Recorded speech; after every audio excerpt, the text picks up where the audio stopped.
예수께서 십자가에 달리실 때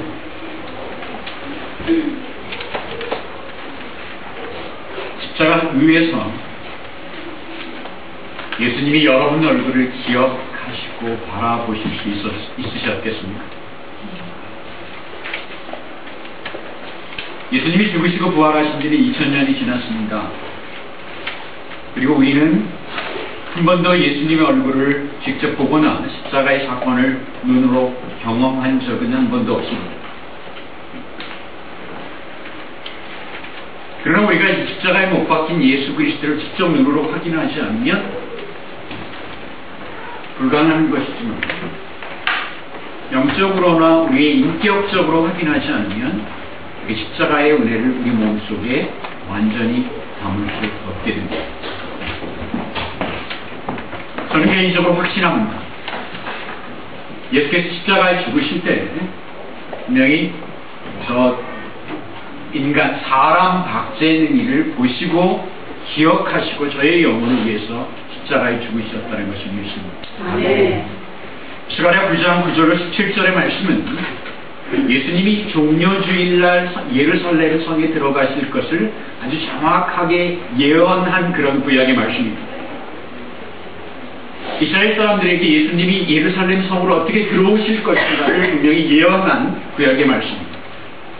그러나 스가랴 이 9장 9절로 17절의 말씀이 우리에게도 중요한 것은 이스라엘 사람들에게 예수 그리스도가 예루살렘에 어떻게 들어갈 것인가를 설명한 그 말이기도 하지만, 그 당시에 예루살렘에 살지 않는 모든 세상의 모든 사람들에게 예수 그리스도를 어떻게 인격적으로 만날 것인가, 예수 그리스도를 만날 수 없는 사람이 어떻게 예수 그리스도를 만남으로 해서 이 십자가의 은혜가 우리 안에 있을 것인가를 예수님이 오기 몇백 년 전에 우리에게 하신 말씀입니다. 오늘 스가랴 선지자가 예언한 것처럼 종려주의, 예수님을 기쁨으로 환영하는 날, 옛날에 스가랴가 예언한 이것이 실제로 일어났을 때 예루살렘 사람들은 종려나무 가지를 흔들면서 예수를 환영했어요. 팜트리가 종려나무. 그 가지를 흔들려면 굉장히 큰 가지니까 이렇게 흔들면 안 돼요. 정말 두 손을 잡고 환영하는 마음이 있어야 이게 가능합니다. 어떤 사람들은 그것으로 부족해서 자기가 입고 있는 옷을 벗어서 흔들었어. 이런 자켓이 아니라 그 사람들이 입었던 건 담요 같은 거. 담요같이 큰 옷을 깃발처럼 만들어. 그리고 당신 앞으로 지나갈 때는 흔드는 것을 멈추고 밟고 지나가라고 종려나무 잎사귀와 자신이 입고 있는 옷을 그 앞에 이렇게 깔았습니다. 여러분들, 예수 예수그리스도를 환영하는 기쁨이 그렇게 이스라엘 사람들이 종려나무 가지를 흔든 것처럼 여러분 마음속에 넘치기를 소원합니다. 아멘. 예수께서 십자가에 못 박히시기 바로 그 전주일에 예루살렘 성으로 오셨습니다. 안식일을 마치시고 주일날 예루살렘 성으로 오셨습니다. 요한복음 11장 16절을 보면 예수께서 예루살렘 성으로 가는 것은 곧 죽으시는 것을 의미했습니다. 죽으러 예수께서 예루살렘에 가신 것. 요한복음 11장 16절에 예루살렘으로 가시겠다고 이야기했을 때 도마는 이렇게 이야기했습니다. 우리도 주와 함께 죽으러 가자. 의심만 도마가 이런 이야기를 했어요? 이런 이야기를 했습니다. 죄자들에게 있어서, 예수님에게 있어서 유대로 가는 것은, 예루살렘으로 들어가는 것은 돌에 맞아 죽는 그런 것을 각오해야 됩니다. 마태복음 21장과 신약의 여러 가지 구절에서 마가복음 11장과 요한복음 12장에 보면 예수님이 그래도 성으로 들어오실 때 이스라엘 사람들이 외쳤어요. 주의 이름으로 오시는 이여 호산나 호산나 하고 외쳤어요. 호산나는 지금 우리를 구원하소서. 그러면 무슨 말이냐, 메시아로 오신 예수여 지금 우리를 구원하소서.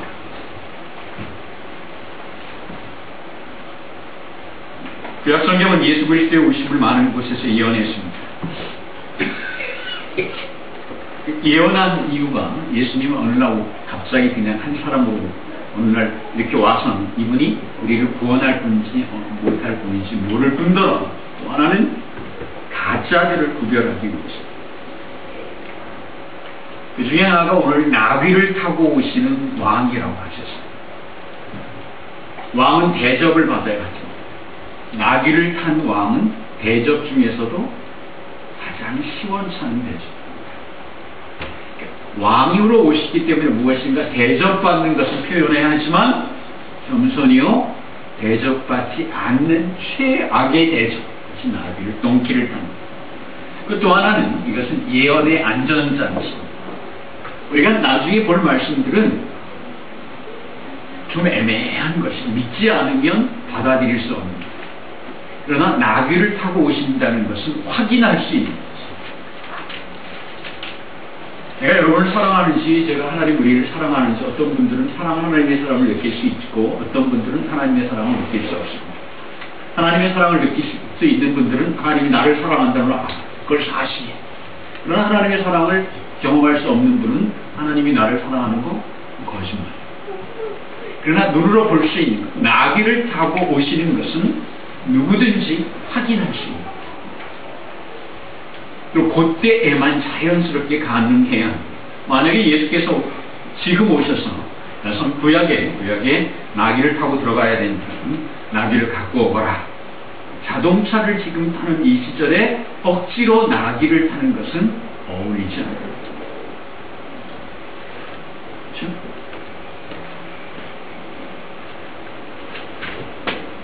오늘 수가의 9장 9절의 말씀을 이렇게 시작하고 있습니다. 시온에 따라 크게 기뻐할지어 예루살렘에 따라 즐거이 노래 부를지어 보라 내 왕이 내게 임하나니 그는 공의로우며 구원을 베풀며 겸손하여서 나귀를 타나니 나귀의 작은 곧 나귀 새끼니라. 시온의 딸이라는 말은 예수님을 신랑으로 표현한 대꾸의 말씀입니다. 신랑을 맞는 신부처럼 맞았다. 그렇죠? 사랑을 하면 눈꺼풀이 쉬웁니다. 그렇죠? 눈에 제대로 보이는 것이 없어집니다. 그래야 결혼합니다. 그렇죠? 여러분과 제가 경험이 있습니다. 그래야 신부만 봐도 신랑만 봐도 좋은 마음, 눈꺼풀이 씌어서 그게 미련하다는 것이 아니라 그 신랑만 봐도 좋은 거예요. 그래야 결혼하죠. 단점을 보이면 결혼이 행복해요. 신부만 봐도 행복한 거예요. 그런 기쁨이 충만해야 결혼 생활을 할 수 있습니다. 시온의 신부는 예수만 봐도 기쁨이 충만해야 예수를 받아낼 수 있겠습니다. 산성가 38장으로 잘 알려진 버르나도 형제는 이렇게 하나님에게 기도했습니다. 예수를 생각만 해도 내 마음이 좋고 주의 얼굴을 친히 볼 수 있을 때야 얼마나 좋을까라고 기도했습니다. 스가랴 9장의 말씀은 단순히 예언서를 넘어서 여러분과 제가 이 십자가를 만날 수 없는 사람, 예수 그리스도를 볼 수 없는 사람이 어떻게 인격으로 하나님을 만날 수 있는가에 대해서 설명해 줍니다. 오늘 그 전의 말씀을 보면 메시아로 오시는 하나님이신 공의로우며 구원을 베푸시며 겸손하시다. 예수님에 대한 소개입니다. 예수님이 이런 겁니다. 공의롭다. 모든 사람에게 공평하시다. 단단히 이야기합니다. 공의롭다, 공평하다는 이야기는 그저 좋은 말로 끝나지 않습니다. 여러분, 대부분의 사람들이 이 땅을 살면서 아픈 일이 무엇입니까? 세상이 공평하지 않습니다.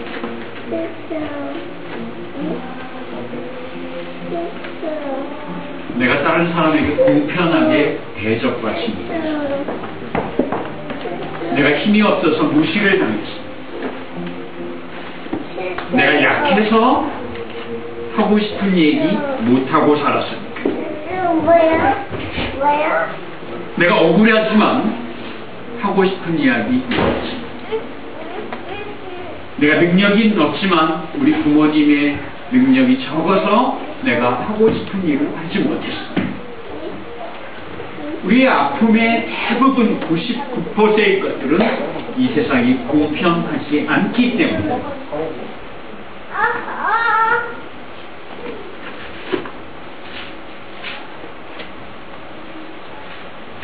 하나님은 그러나 모든 사람들에게 공의로 공평하십니다.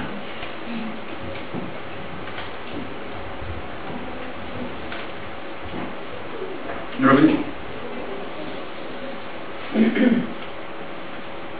이 공평하신 하나님이 여러분을 은혜 가운데 인도하신 분이십니다.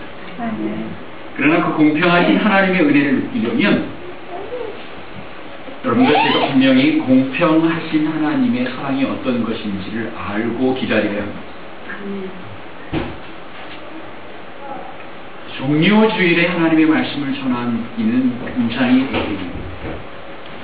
갈등을 가지는, 설교자는 갈등을 가지는 주제입니다. 이스라엘 사람들이 예수님을 호산나하고 환영했지. 그러나 그 환영이 맞는 환영입니까? 틀리는 환영. 이스라엘 사람들은 예수님과 다른 생각을 하고 있어요.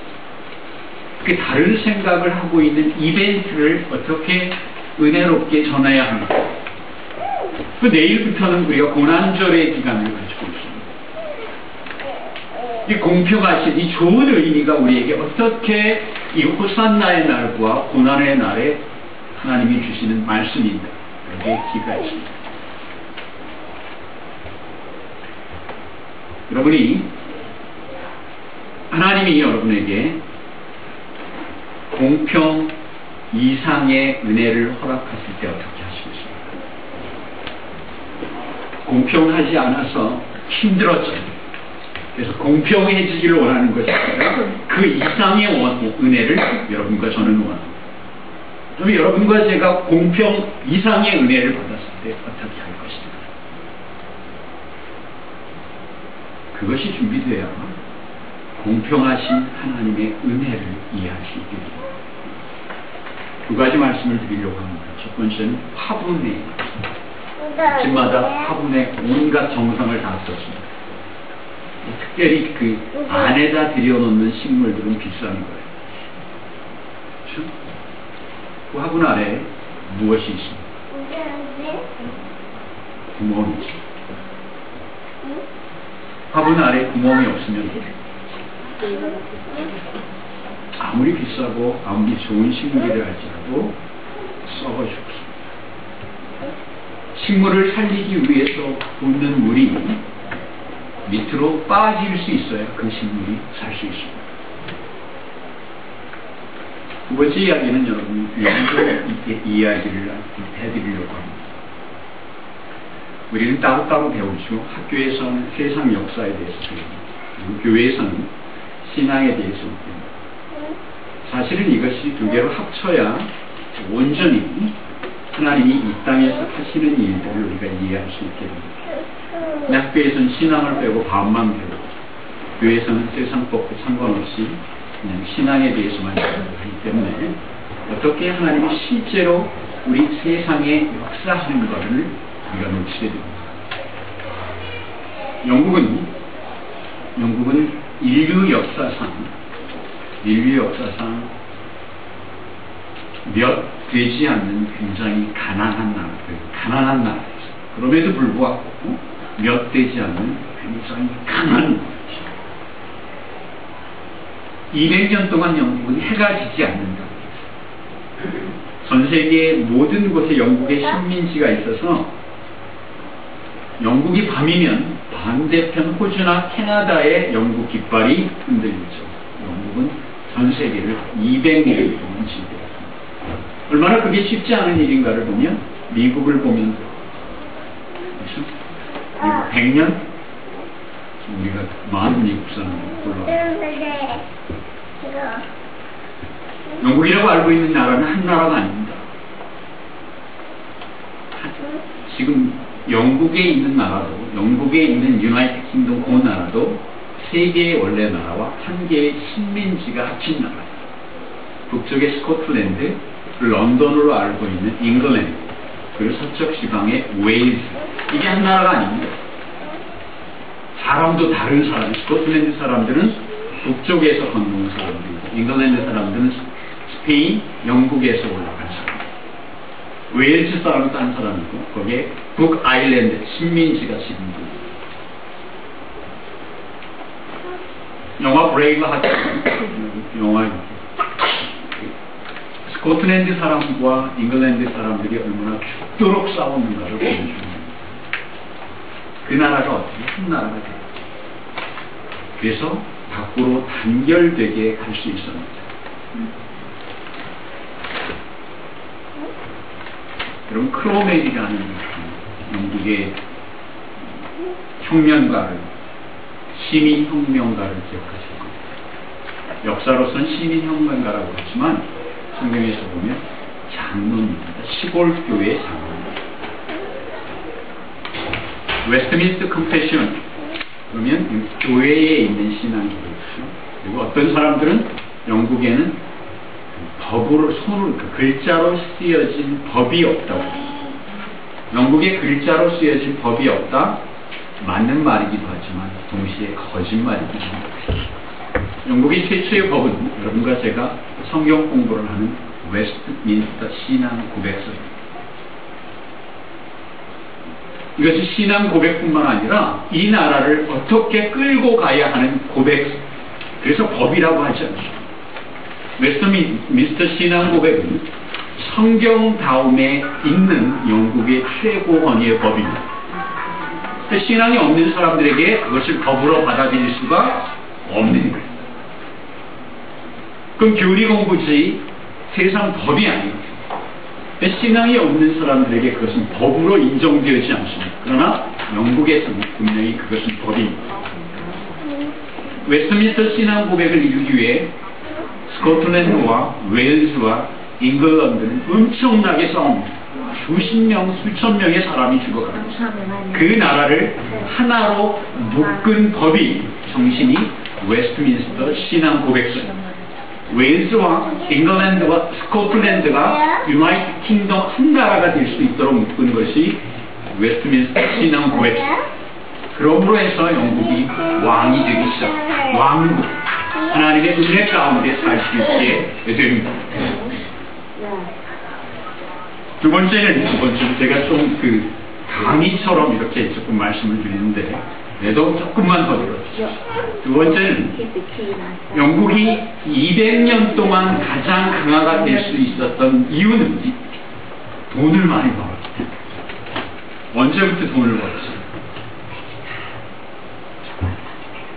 산업혁명. 영국은 세상에서 제일 처음으로 과학적인 나라가 된 나라예요. 그렇죠? 제일 처음으로 기차가 있었던 나라고, 제일 처음으로 공장다운 공장을 만듭니다. 그래서 돈을 벌게 됩니다.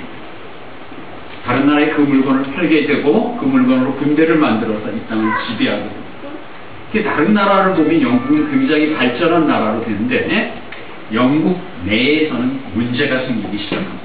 어떤 문제냐면 이렇게 설명합니다. 그때 과장님이 있었나요? 그때 부장님이 없었어요. 그때 이사도 없었어요. 그때의 공장의 체계는 어때요? 사장님하고 일하는 사람들. 소위 이야기하면 요즘에 중산층이 없었을 거예요. 나라가 부강해지고 힘이 있어지고 돈을 벌면 벌수록 국민의 대다수는 어때요? 공장에서 일하는 사람들은 어렵게 돼요. 영국이 돈이 많아지면서 사람들의 불만이 쌓여갑니다. 공해 때문에 많은 사람들이 죽게 됩니다. 해결할 방법이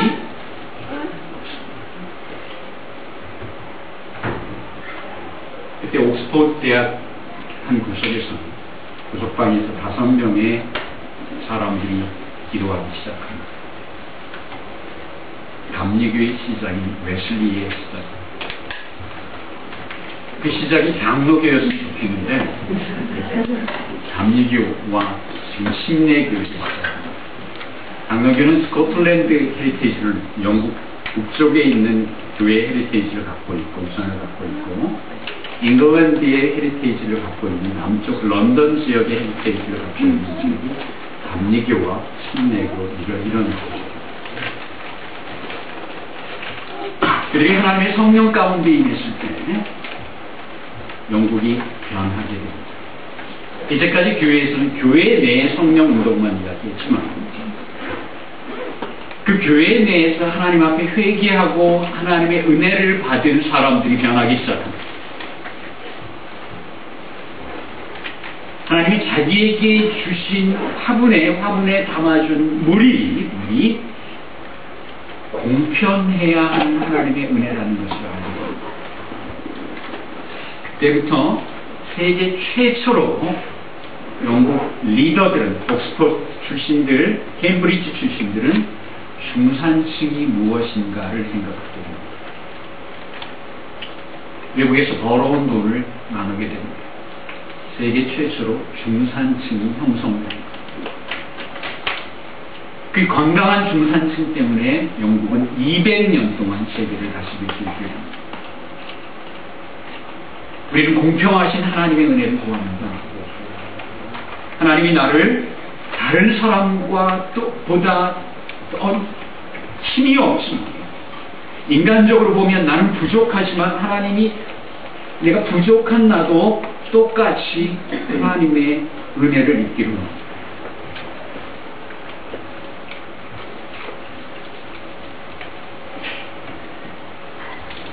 그 은혜를 입은 다음에 우리는 어떻게 되냐면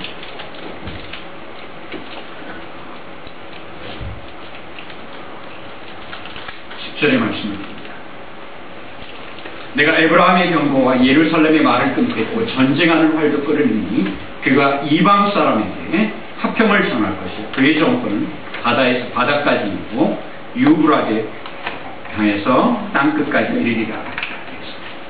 여기 에브라임이라고 하는 이야기는 이스라엘의 12지파 중에 한 지파인 요셉의 아들로 하나님 특별히 요셉에게 축복하신 것처럼 에브라임 지파가 번성하기로 합니다. 그래서 얼마나 번성하냐면 이스라엘이 남쪽과 북쪽으로 갈리게 됩니다. 북쪽에 이스라엘과 남쪽에 유다로 갈리게 됩니다. 근데 북쪽에 이스라엘에 10지파가 있는데 그 10지파 중에 가장 강한 지파가 에브라임이고 그 구약에 보면 북쪽 이스라엘을 이야기할 때 에브라임이라고 이야기합니다. 나머지 9지파는 무시하고 에브라임으로 북쪽 10지파를 그리고 예루살렘을 이야기할 때는 유다 나라를 예루살렘으로 대신 하게 됩니다. 에브라임의 병거와 예루살렘의 말을 끊고 전쟁하는 활도 끊으리니라고 했습니다. 무슨 말이냐면 유다에게서 이스라엘 사람들에게서 총도 빼앗고 칼도 빼앗고 활도 빼앗고 하나님의 은혜를 주시면 총도 더 많아지고 칼도 더 많아져서 다른 사람들을 정복해야 하는데 하나님은 하나님의 은혜 가운데 너희가 가지고 있는 총도 빼앗고 활도 빼앗고 칼도 빼앗겠다고 해요.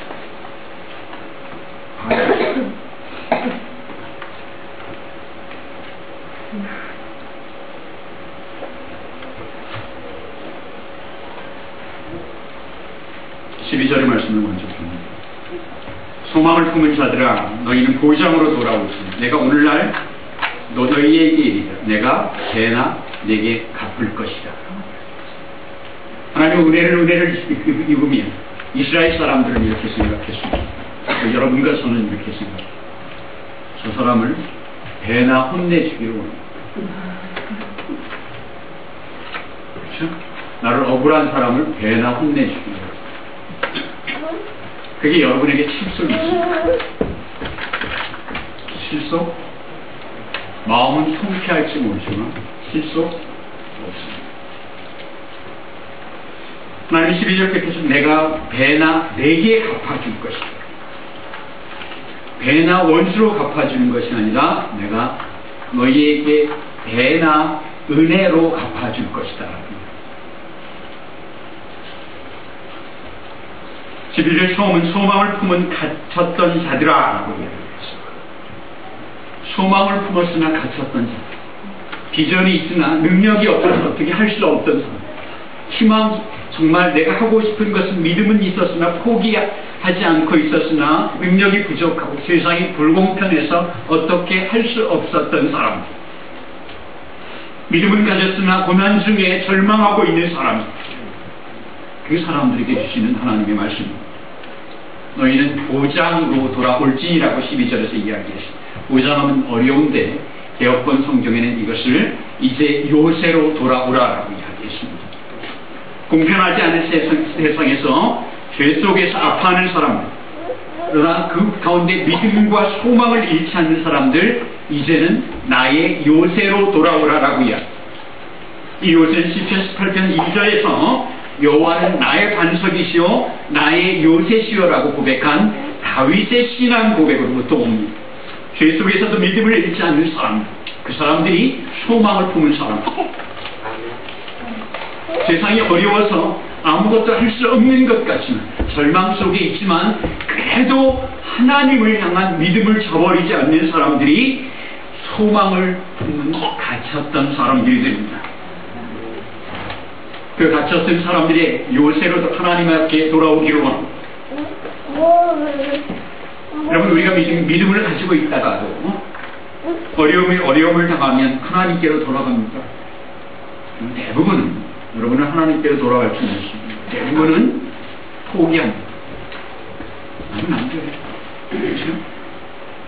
내가 기도해도 하나님 듣지 않고 좌절하게 됩니다. 좌절은 하나님이 원하시는 것이 아닙니다. 믿음을 가졌으나 아무것도 할 수 없는 너희가 부족하다고 고백하고 내게로 돌아오면 내가 2배의 은혜로 갚아주리라는 하나님의 말씀입니다. 그럼 어떻게 갚는가? 원수로 갚는 것처럼 우리가 스가랴 9장 9절과 17절에서도 오해할 수 있습니다. 13절의 말씀을 보면 헬라 자식을 치게 한다라고 했습니다. 너로 용사의 칼과 같게 하리라고 했습니다. 14절의 말씀을 보면 화살을 번개같이 쏘아댈 것이고 15절에 내 원수를 삼킨다라고 합니다. 그러나 분명히 우리가 이제 알게 됩니다. 이것은 하나님이 2배로 앙각품하는 것입니다. 그렇게 하면 속 시원할 것 같습니다. 그러나 여러분과 저에게 남는 실속은 전혀 없습니다. 하나님 원수에게 2배로 앙각품 속 시원하게 해주겠다고 말씀하시지 않았습니다. 너에게 2배로 갚아주겠다고 말씀하셨습니다. 2배의 은혜를 내리면서 약속하셨습니다.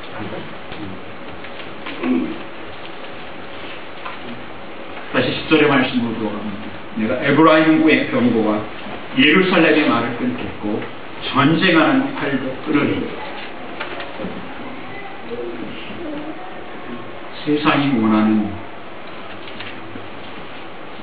세상이 원하는 축복의 방법을 부러워하지 마십시오.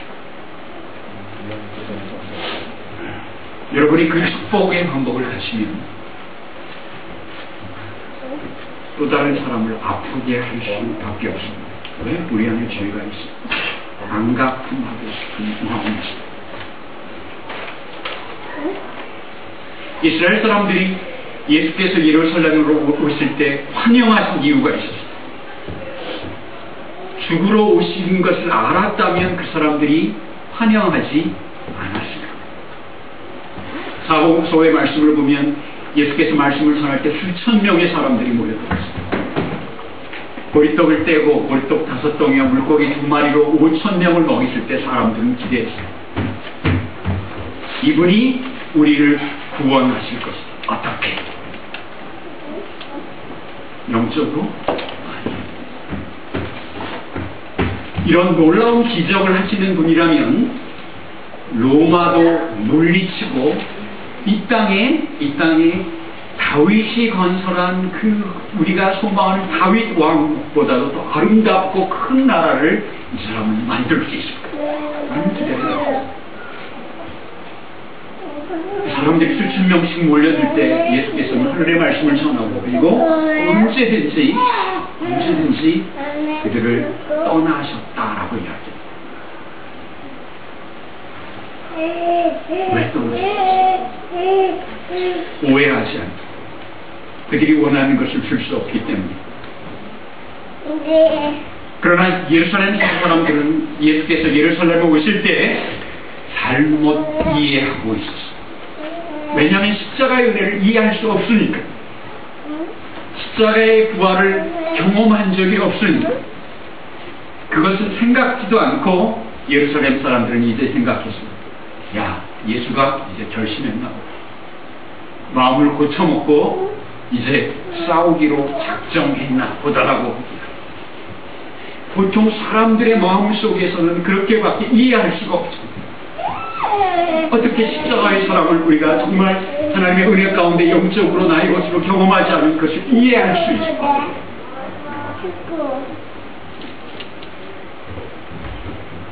마태복음 27장 42절을 보면 십자가에 달리신 예수 그리스도를 보고 예루살렘 사람들이 이렇게 욕을 합니다. 저가 남은 구원하였을 때 자기는 구원할 수 없다. 저가 이스라엘의 왕이로 지금 십자가에서 내려올지어다. 그러면 우리가 믿겠다. 그냥 이 당시에 유대 사람들이 그냥 나쁜 사람이고 사탄의 사람이고 그러니까 이렇게 이야기할 수 있겠다라고 넘어가면 정말 이 말에 담기는 의미를 잊어버리게 됩니다. 이 사람들이 아무리 건달이라고 해도 깽이라고 해도 와서 왜 이런 짓을 왜 이런 소리를 했겠는지. 이스라엘 사람들의 입장에서 보면 속은 겁니다. 무슨 말씀인지 아시죠? 실망한 거예요. 내가 기대했어. 나를 구원해 줄 줄 기대했어. 정말 내 마음 모든 것들을 내가 정말 신부처럼 신랑이 오는 것들을 다 받았어. 근데 초라하게 십자가에 패배해서 죽고 그 실망과 좌절을 여러분이 이해하실 수 있습니다. 하나님이 여러분의 기도를 들어주시지 않았습니다. 하나님이 여러분의 아픔 가운데 여러분의 음성을 똑같이 들어주시지 않았습니다.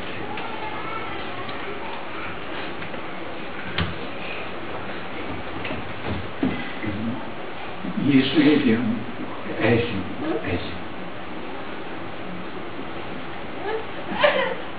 요한복음 3장 16절을 보면 하나님이 세상을 이처럼 사랑하사 독생자를 주셨으니 이는 저를 믿는 자마다 멸망치 않고 영생을 얻게 하려 하신다.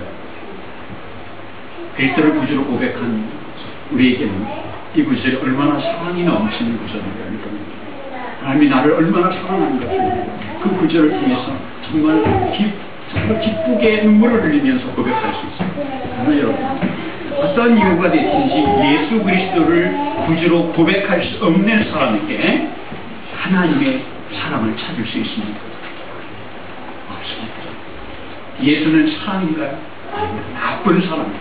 왜? 내가 예수 때문에 심판의 멸망의 구렁텅이에 빠질 수밖에 없습니다. 예수는 사랑이 아니라 나를 지옥 가게 하는 결정적인 사람이 예수가 됩니다.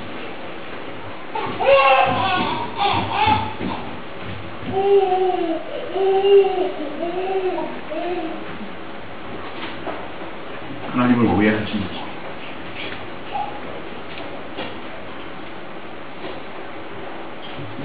그러나 소망 가운데 갇혀있는 여러분들에게는 하나님이 분명히 약속합니다.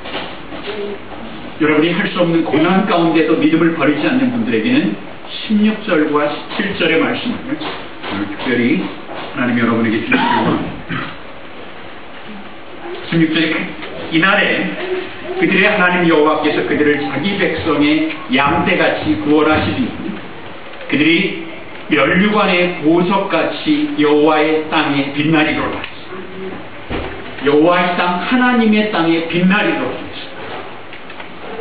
여러분과 저의 삶은 하나님 나라에 기록됩니다.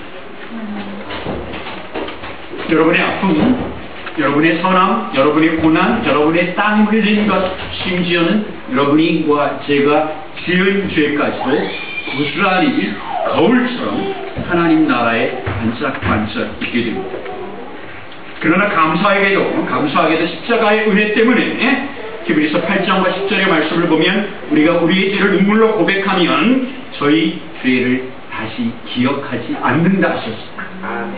오직 하나님 앞에서 하나님 우리의 기억하는 것은 여러분이 고난 속에 믿음을 포기하지 않는 신실함과 눈물과 헌신과 땀입니다.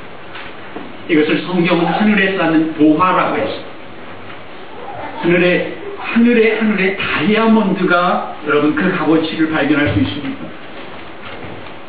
하늘에 있는 금이 값어치가 있을 수 있습니까? 하늘에 있는 보화는 금이나 은이나 다이아몬드가 아니라 여러분과 저의 눈물이며 헌신이며 땀방울입니다.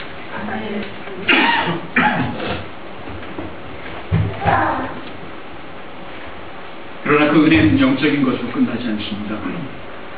17절에서는 이 땅에서의 형통함을 말씀하시고 있습니다. 시간이 좀 지났지만 조금만 더 말씀드립니다. 17절의 말씀을 읽으면 그의 형통함과 그의 아름다움이 어찌 큰지 소녀는 곡식으로 강건하며 처녀는 새 포도주로 그러하리라. 성경에서 형통이라고 이야기할 때 그의 형통은 하늘나라의 형통이 아니라 이 땅에서의 형통이에요. 신명기 29장 9절의 말씀을 보면 그런즉 너희는 이 언약의 말씀을 쉽게 행하라. 왜냐하면 너희의 하는 모든 일이 형통하리라. 조건이 있습니다. 언약의 말씀을 지켜 행하라. 이집트의 형들로부터 형들 때문에 공평하지 않았습니다. 형들의 일을 힘으로 당할 수 없어서 불공평해서 노예로 팔려간 요셉에 대해서 창세기 29장 2절에서 이렇게 전하고 있습니다. 여호와께서 요셉과 함께 하심으로 노예 요셉과 함께 하심으로 그가 형통한 자가 되어갔죠. 그가 형통한 자가 되어 그 주인 애굽 사람의 집에 있으니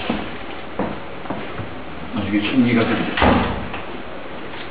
이 형통의 첫 번째 약속이 하나님이 여기 있습니다. 소녀는 곡식으로 강건하여라. 소녀는 아직 결혼하지 않은 아이들이죠. 아이들이 곡식으로 강건. 아이들이 자라는데 부족함이 없다. 이것만 해도 축복입니다. 근데 여기는 다른 사실을 담고 있습니다.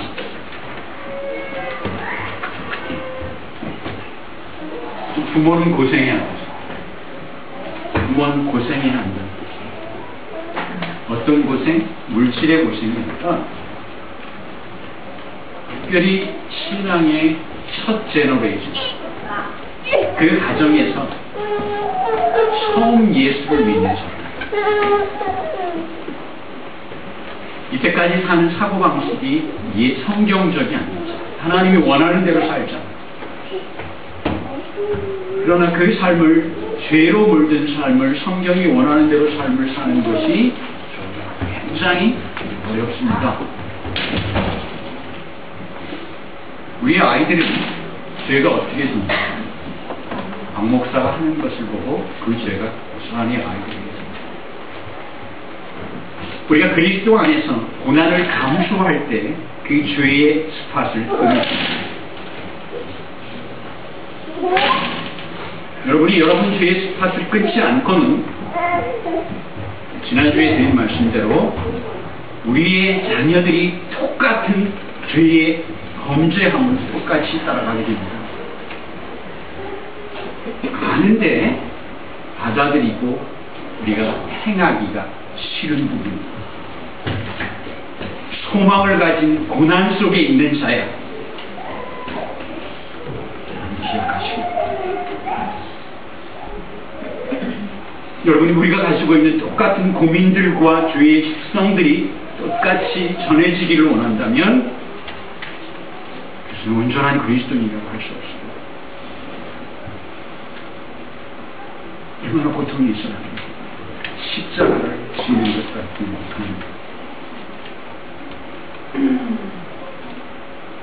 스가랴 9장을 마지막으로 처녀는 새 포도주로 그러하리이다.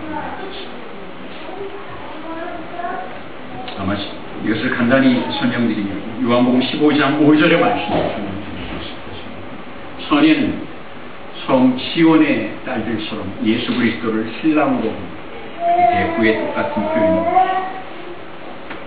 요한복음 15장 5절에 있기를 나는 포도나무요 너희는 같이니 저가 내 안에 내가 저 안에 거하며 이 사람은 과실을 많이 맺나니 나를 떠나서는 너희가 아무것도 할 수 없습니다. 로마서 8장 32절을 보면 자기 아들을 아끼지 아니하시고 우리 모든 사람을 위하여 내어주시니까 어찌 그 아들과 함께 모든 것을 우리에게 은사로 주지 아니하시겠습니까?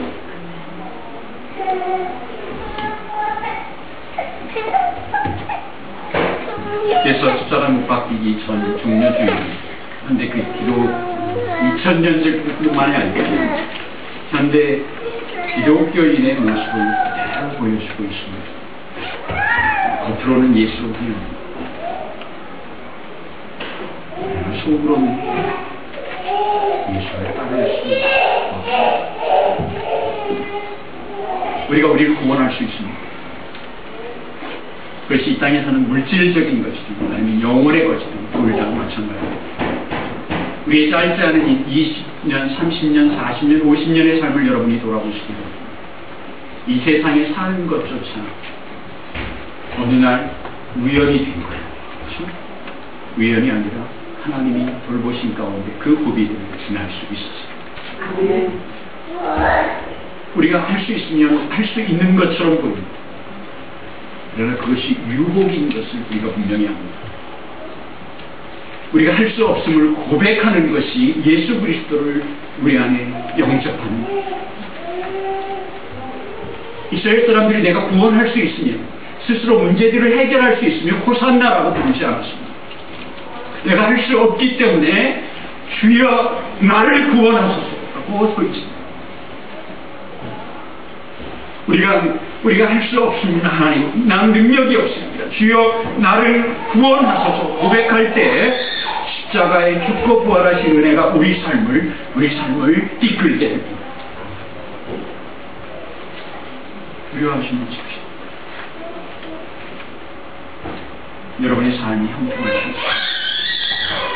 그러나 훈련의 기간을 반드시 거쳐야 합니다. 그 훈련의 기간을 거치지 않고 형통하기를 원하는 건